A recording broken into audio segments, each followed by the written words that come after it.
marketing companies. We saw the big re-rating. Post numbers, there was a brutal correction of about 10 to 12% in all the three major names, HPCL, BPCL, and IOC. And now we have seen some sort of recovery. So how should you play this space?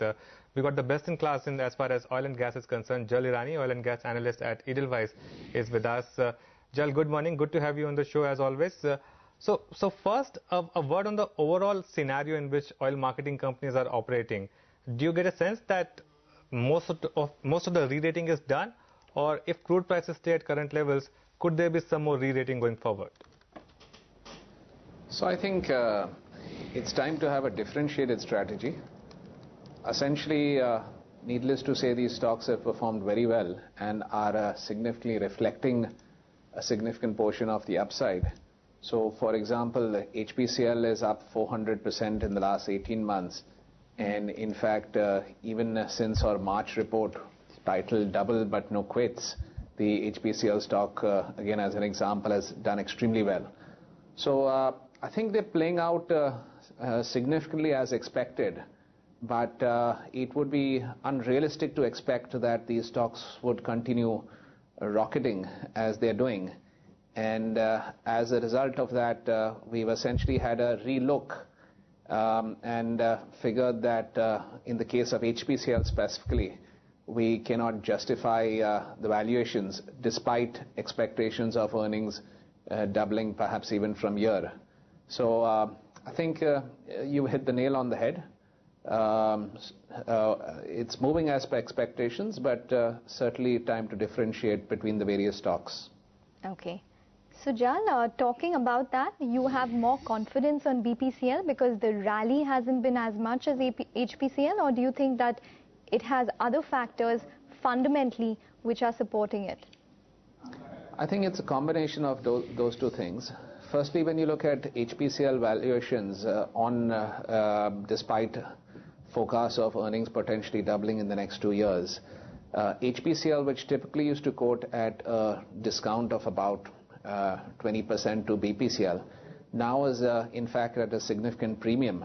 So HPCL is at a premium to BPCL now.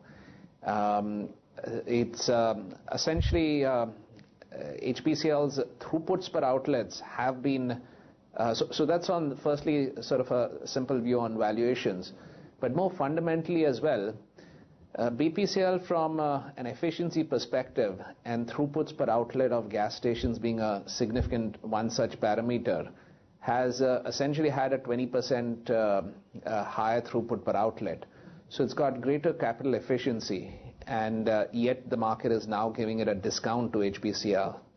Notably, this is a significantly operationally leveraged business, and the more you flog your assets, the more you are going to have a higher profitability. In fact, that is also reflected significantly in BPCL's ROE, which is in the region of about 23-25% versus HPCL in the region of 16%. Hence, it's a function of both fundamentals and valuations. That's the reason why we believe that it's time to differentiate. One other very important parameter is that competition is setting in. And needless to say, all the three public sector companies are slowly losing market share. So that's a given, that is expected. However, in the case of HPCL, not only is it losing market share, but if you look at the full year March 15 sales, diesel and petrol sales from the outlets, even in an absolute terms, it's actually fallen. So that's a significantly greater area of concern. Okay, that's an interesting point. Jal, let me play a bit of devil's advocate here, since you have a buy call on BPCL. A large part of BPCL's re-rating, even when HP and IOC were derated, was because of its upstream assets. While you've explained in part, don't you think there's a risk of significant derating purely if crude prices were to head down to 30 or 25, at least for that part of business for BPCL? I think a bulk of that derating has actually happened. So if you look at the numbers of most analysts, I think most analysts on the street were factoring in an upstream value of $3 billion or so in the case of BPCL. Now that's more than halved. Question is that if oil falls further from these levels of about $48, is it actually going to sustain at those low levels? Realistically, oil in the longer term is going to settle somewhere between $60 to $70 per barrel, because capital expenditure globally is being slashed by 50%. In other words, production contraction globally is bound to come. So essentially, I think it's significantly priced in. And in fact, to quote the BPCL management as well on yesterday's conference call, some of their large projects such as Mozambique will earn reasonably good IRRs even at these current oil prices. So these current oil prices in the longer term are actually fairly good levels. And I think the upstream valuation is priced in. Okay. Jan, I was reading your report, so I just wanted to get a sense in terms of the earnings picture for both BPCL and HPCL. This quarter, as we all know, was blockbuster, but they didn't really react to it because of the run-up that we've seen. Compare Q2 for us in terms of what's going to take place on the key parameters such as the gross refining margins, etc. And has most of that already been factored into the prices?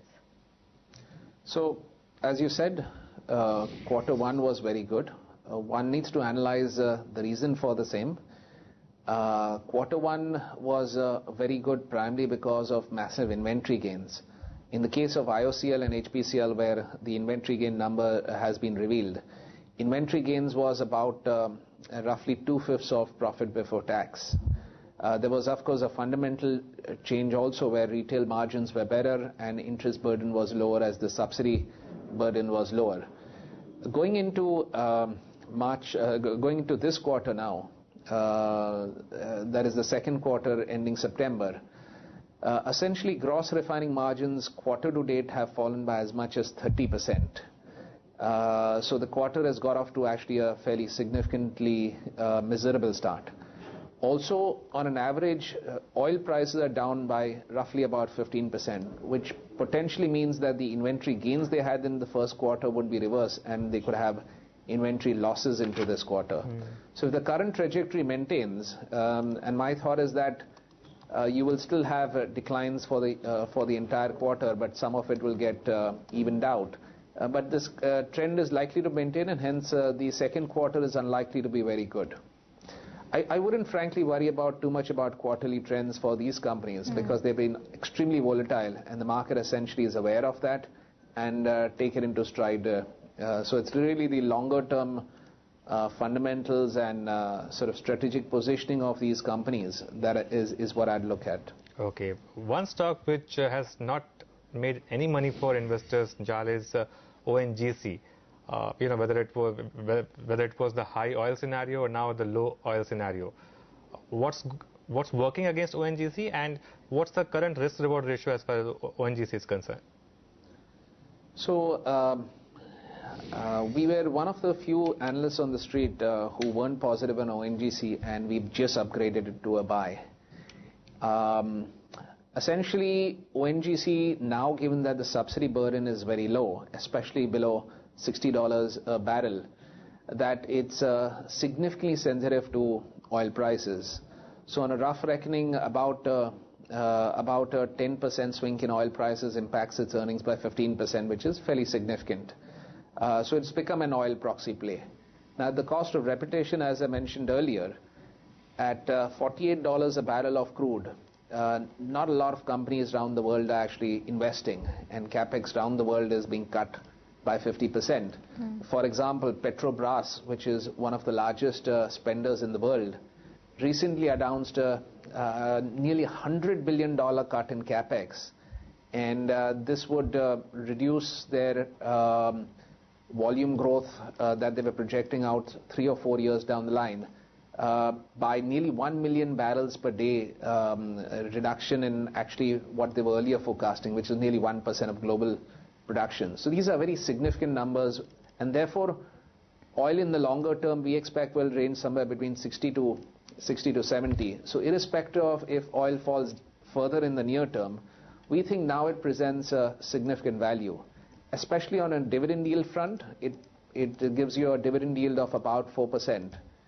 So it's an undemanding valuation, basically. Okay.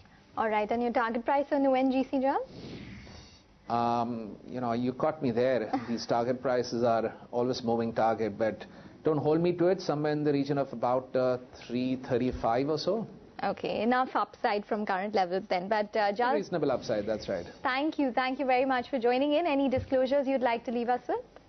Well, I don't own any of these stocks, but I think in advance I give you all these, so you all should be flashing it, I would suggest. Yes, and that's what we're doing right now. Thanks, Jal, for joining in and talking to us. So that's some important perspective from